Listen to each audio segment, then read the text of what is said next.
Bonjour les étudiants. Alors, bienvenue au cours de psychologie du développement pour les premières bacs débutants.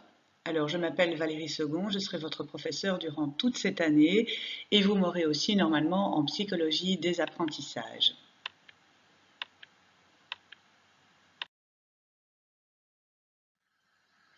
Alors, voici la table des matières. Vous verrez que cette table des matières est présentée d'une manière un peu particulière.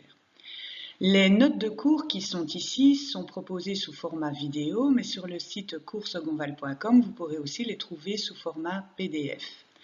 Dans le format PDF, vous pouvez cliquer sur les liens et ceux-ci vous renverront vers des exercices qui sont en ligne ou alors vers des vidéos qui vous permettront de mieux comprendre le cours.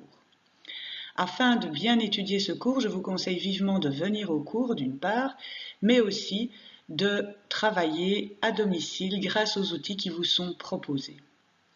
La table des matières qui est ici présente vous permettra de construire au fur et à mesure des séances de cours, de construire une carte conceptuelle. Donc ici, c'est une pré-carte conceptuelle que je vous propose. Et au lieu de prendre note de tout ce que je raconte au cours, eh bien, je vous propose d'utiliser cette feuille-ci. Donc cette feuille-ci serait la seule à prendre en compte ou à imprimer en tout cas pour venir suivre mon cours. Je vous propose de faire des liens entre les différents concepts, de noter des numéros de page, de prendre des petites notes et de rajouter des petites boules si vous le voulez pour construire l'information et surtout pour la structurer dans votre mémoire.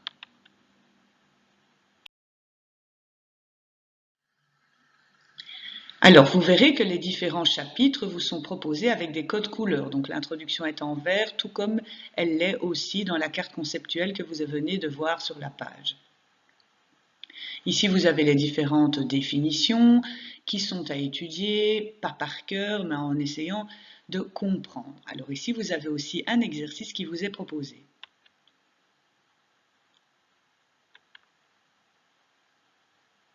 Donc, je vous demande de cliquer sur le lien que vous avez ici. Donc, je vais essayer de le mettre en jaune, voilà. Donc, ce lien-ci, eh bien, il vous renvoie vers le site internet. Ici, vous avez une approche théorique de Bonfant-Bremer qui vous permet de voir quelles sont les zones d'influence qui influencent donc l'individu dans son développement. Et vous devrez mettre en lien le schéma de Bonfant-Bremer avec le modèle de Patterson. Ce modèle de Patterson, et vous avez de nouveau le petit logo ici, bien qui vous dit, tiens, il y a un lien à faire avec le site internet, la correction de l'exercice vous est proposée en ligne. Ici, vous avez un autre petit logo, c'est le petit logo de la caméra. Donc cette caméra veut dire, tiens, il y a un lien caméra, vous pouvez cliquer dessus à partir du PDF. Il y a un petit lien caméra qui me renvoie vers un film qui va expliquer en quoi consiste le besoin de sécurité de Maslow. La pyramide de Maslow, on va beaucoup en parler, on en fera référence également au cours de psychologie des apprentissages. Les deux cours sont quand même intimement liés. Donc ici de nouveau les petits liens vidéo. Alors il y en a un premier où on vous explique qui est Freud, histoire que vous ne soyez pas complètement idiot et que vous puissiez parler de Sigmund Freud qui est quand même à la base de la science en psychologie, en tant que science en tout cas. Vous avez une autre petite vidéo qui vous renvoie vers l'évolution actuelle. Alors ici, encore une ligne du temps, du développement, jusqu'à 12 ans. Et ici, vous avez de nouveau des petits liens. Voilà, ici, ici, qui vous montrent les différents éléments en vidéo.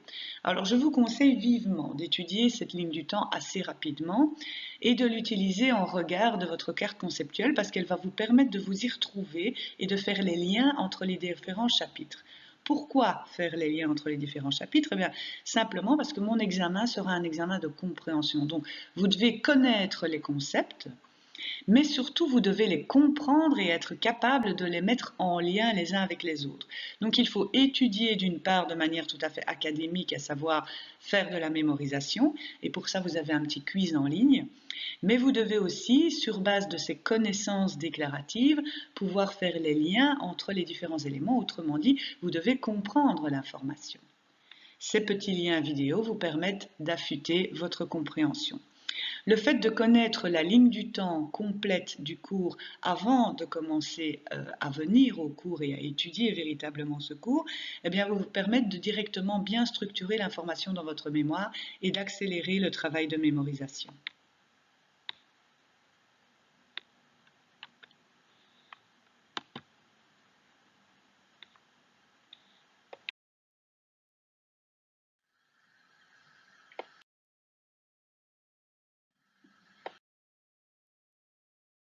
Alors ici, vous avez des petites vidéos qui vous présentent Piaget, l'ensemble de son œuvre. On voit aussi une petite vidéo avec le bébé, donc l'évolution du soin de l'enfant, etc. Puisqu'on va commencer cette étude par les enfants de 0 à 2 ans. Donc voilà, je vous invite à explorer. Avec le bébé au niveau historique, eh bien, vous avez un petit exercice qui vous est proposé et une ligne du temps qui est en ligne et qui vous propose de voir l'évolution d'une manière un petit peu plus synthétique. Alors ici, vous avez encore une fois le stade, les différentes évolutions, elles sont en images et ce petit dossier de lecture est obligatoire et il fait référence à la différence entre Vygotsky et Piaget. Essayer de comprendre les différences entre les deux personnages. On a aussi une vision sur l'évolution du jeu.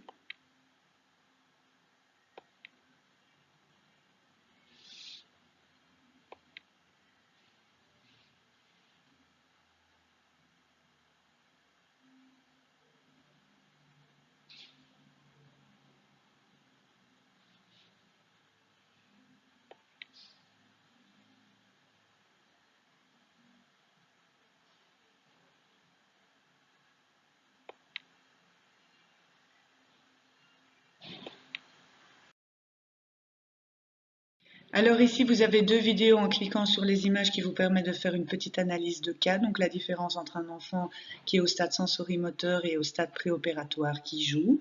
Donc encore ici, ce sont des exercices qui vous sont proposés pour affûter votre... Donc ici, on a une évolution sur le dessin. Ce sont des outils d'analyse qui vous permettront de pouvoir identifier.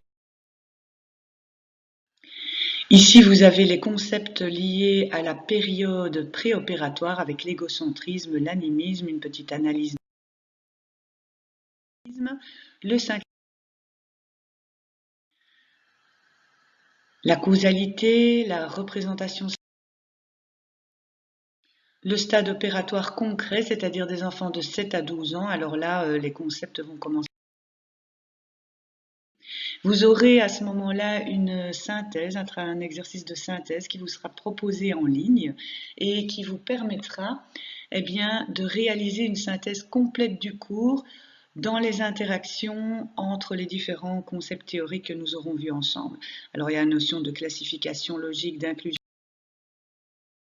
Le nombre est compris par les enfants puisque ce dernier stade dit des opérations concrètes selon Piaget, correspond exactement à l'entrée des enfants en primaire, donc l'apprentissage de la lecture, du calcul, des nombres, etc. Ensuite, le troisième chapitre sera relatif au développement social de l'enfant. On verra le développement social de 6 à 12 ans avec les interactions sociales entre enfants. Une petite ligne du temps sur le développement moral sur lequel on va passer assez rapidement puisque nous ne sommes pas destinés à devenir psychologues mais bien enseignants et donc j'ai trié dans les informations et dans la théorie que nous pouvions étudier les éléments qui sont surtout liés à l'apprentissage. Donc voilà le développement de soi avec une petite... Ensuite, le développement physique. Donc, pour les professeurs d'éducation physique, vous allez voir ça en long et en large, en physiologie, etc. Et donc, on va faire un bref tableau que je vous demande de compléter par vous-même en utilisant le tableau qui est la ligne du temps qui est au début du cours, donc dans le chapitre vert. Donc voilà, vous pouvez le faire, vous n'êtes pas obligé, mais c'est un petit exercice simplement qui vous permet de préparer la mémorisation de ce tableau. Donc dans ce tableau, qu'est-ce que j'ai voulu faire? J'ai simplement voulu vous donner des concepts qui vous permettent d'observer si un enfant a des retards significatifs ou non en termes de développement physiologique. Voilà donc la suite du tableau. Alors ici, il y a 3 schémas à connaître. Ce sont des questions que je pose régulièrement aux examens sous forme de questions bonus, puisque au début du cours, on aura vu qu'est-ce qu'un cerveau, puisqu'en fait, en psychologie, c'est surtout de ça dont il s'agit. Donc, comment fonctionne le cerveau d'un être humain? Comment est-ce qu'il apprend? Ça, on le verra en long et en large en psychologie des apprentissages. Mais il faut au moins que vous sachiez quelle est la matière première avec laquelle vous allez travailler. Cette matière première, eh bien, c'est le neurone. Nous verrons aussi en psychologie des apprentissages, donc le cours suivant, dans quelle mesure le fait que le cerveau fonctionne dans un processus électrique et chimique, c'est-à-dire chimique, eh bien, on a le système limbique qui joue une grande importance et les émotions, l'affectif, dans l'apprentissage sont quelque chose d'absolument nécessaire. Donc le cours de psychologie du développement va vous expliquer eh bien, comment évoluent les êtres humains au fur et à mesure des âges, qu'est-ce qu'on peut leur enseigner quand, à quel âge, dans quelle mesure un enfant a un développement normal ou non. Et en psychologie des apprentissages, eh bien, on va voir dans quelle mesure, comment un cerveau apprend, comment vous devez faire pour proposer les bons outils didactiques et comment aussi vous devez amener ces outils pour être appris dans le respect évidemment du fonctionnement humain qui est dépendant eh bien, de l'affect.